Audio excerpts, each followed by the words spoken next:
Earlier today, I talked global hotspots with Nikki, the U.S. ambassador to the United Nations. I started by asking the ambassador what's next with President Trump's Iran policy, and specifically about allegations that former Secretary of State John Kerry and perhaps others are trying to undermine that policy. Iran is absolutely the spoiler in Syria. We see that they're trying to be a threat to Israel. They're creating proxy wars all over the Middle East.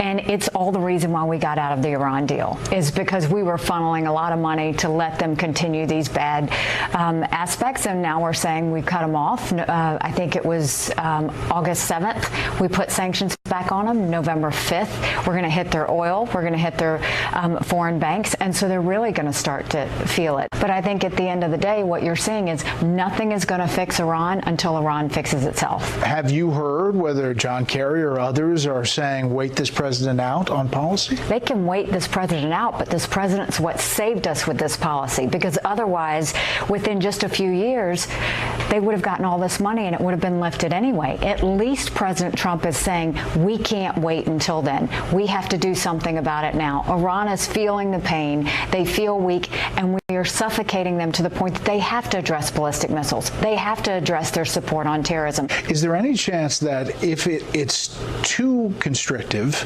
that Iran somehow becomes a failed state and that becomes another problem for you all?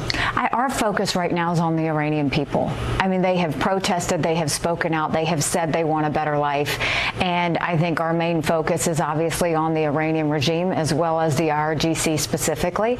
And I think that they have to make a decision. But at the end of the day, we can't allow them to have any nuclear programs. At the same time, in Syria, this seems like it's coming to a head in Idlib.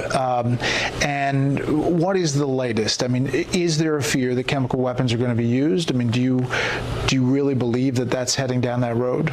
Well, we've had 3 meetings in the Security Council on Syria alone, and one was by all the members of the Security Council trying to ask about what's going to happen in Idlib, because we all heard the rumors of chemical weapons. We saw the actions that have happened before where they claim it's the white helmets or they claim it's other volunteers that are getting ready to stage some attacks when they actually do it. So the sternest warnings came down from most members of the Security Council, telling them that not just chemical weapons would be addressed by the United States and our allies, but any offensive on the civilian people in Idlib was going to be dealt with. We've seen the president take military action before. If another red line is crossed, is that expected? Well, what we told, the Syrians, the Russians, and the Iranians was, look, twice we have warned you not to use chemical weapons. Twice you have used it, and twice President Trump has acted. Don't test us again, because I think the odds are very much against them. Next week is the United Nations General Assembly. The president will deliver a speech. What's the main message in not only his speech, but in the meetings that you'll have on the side? I think he's actually done a lot on foreign policy, but in different ways. If you look at what he's done with North Korea, I mean, it's really led the international community to isolate North Korea to where they decide, they realize they have a decision to make. He led on the fact that he pulled out of the Iran deal. It's forcing the entire world to admit the fact that Iran was not behaving properly. He's led in Syria to make sure that chemical weapons are not being used, and he's warned against them being used again. I think if you look in the Western Hemisphere, which we've spent the last 2 weeks focused on, I mean, whether it's Venezuela or Nicaragua, the messages are being sent that we're not going to support dictators. We are no longer going to give money to people who are against the U.S. or say death to America or do anything that would be anti-U.S. We are now going to strategically start to work with our friends, and we are no longer going to be handouts for those that go against us. Speaking of that, the Palestinian aid pulled back, the PLO kicked out of Washington. Is there still a hope that by doing the hard, stick approach with the Palestinians that they're somehow going to turn around? It's totally up to the Palestinians at this point. If the leadership of the Palestinians came to the table, automatically you're going to have a peace plan. Negotiations are going to happen. Neither side is going to like it, but the Palestinians have more to gain than Israel ever will. And so all they have done is had their hand out asking for money, badmouth the United States, not come to the table on the peace deal. Why would we have a PLO office? Why would we continue to fund the Palestinians? This isn't going to stop our work on the peace deal. We're moving forward. We're going to continue to push it. We're going to continue to hope that they see the error of what they've done and they come back to the table, and we'll welcome them when they do. You mentioned Venezuela and the actions the administration's already taken. The New York Times had an op-ed yesterday saying, "Stay out of Venezuela, Mr. Trump. President Maduro needs to go, but an American-backed coup is not the answer." Your response to that op-ed and what the U.S. is doing with Venezuela? Well, I'm not going to address rumors about a coup, and I think even if you look at those articles, you'll see that they admit that the U.S. was not involved in a coup. What I will tell you is Maduro needs to go, and I was on the Venezuelan border about a month ago, and I saw literally 1 million people cross that border every day for their only meal.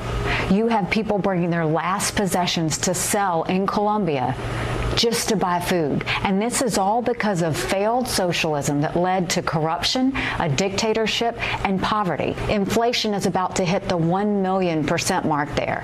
I mean, to say that the U.S. should stay out, what we've done is we've sent money in. The hard part is Maduro will not take any foreign assistance or foreign aid, and the aid that his government does accept in, they're stealing and skimming off the people. I mentioned a failed state possibility earlier, but I mean, this seems like it's heading down that road. It's heading down a bad road. I mean, we're seeing this in Venezuela. Now we're seeing it in Nicaragua. And the one thing that we have to see is the region really needs to step up. They can't just condemn. They have to actually take actions. And I've also said, and we said recently in the Security Council, anyone that does business with Maduro or Ortega, you are actually hurting the people of those countries. I had President Ortega on the show recently, and I pressed him about what's happening with these militias that are attacking not only police officers, but local citizens. Take a listen real quick. If you aren't funding and arming these paramilitary groups, who is? Some are financed with drug trafficking. Others have tried to obtain financing from different organizations, even in the United States. Organizations that have programs and activities, and they have funds. And those funds are then used to train paramilitary groups. Basically saying, wasn't him. I mean, Ortega and Maduro are cut from the same cloth. They are making money off of their people. They don't care if they are starving. They don't care what they do. Ortega's now not only just gone after what they claim are militia groups, they're going after the Catholic Church. They're burning down churches. They're going after the clergy. And the Catholic Church is the one that's trying to fix the situation. So, I mean, what you have in both of these countries are dictators that have gotten high on the power. They've gotten rich off the money, and the people are suffering. And the region needs to get in and stop this. Today, the president signed an executive order saying that if any country or state actor or person goes after the election security, that the U.S. essentially will go after them. Straight shot across the bow to anyone that wants to mess with our midterm elections, get involved in our midterm elections, use any kind of fraud. The president saying, if you do it, you will pay. Last thing. You were one of the people who put out a statement saying you were not the anonymous op-ed writer. You even wrote an op-ed about that. Do you think that person will be found? And if so, what happens to him or her? I don't know if we'll ever know who the anonymous writer is. The reason I felt compelled to respond is I was a governor. I had a cabinet. I had senior officials around me. We were a team and we had to work together. And if one undermines the team, they hurt everybody. And what I can tell you is everything that the anonymous writer wrote, that hasn't been my experience.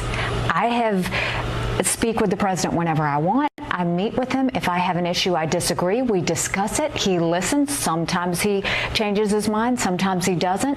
But I'll tell you this, my experiences have been respectful. They've been good. And this is a president on a mission.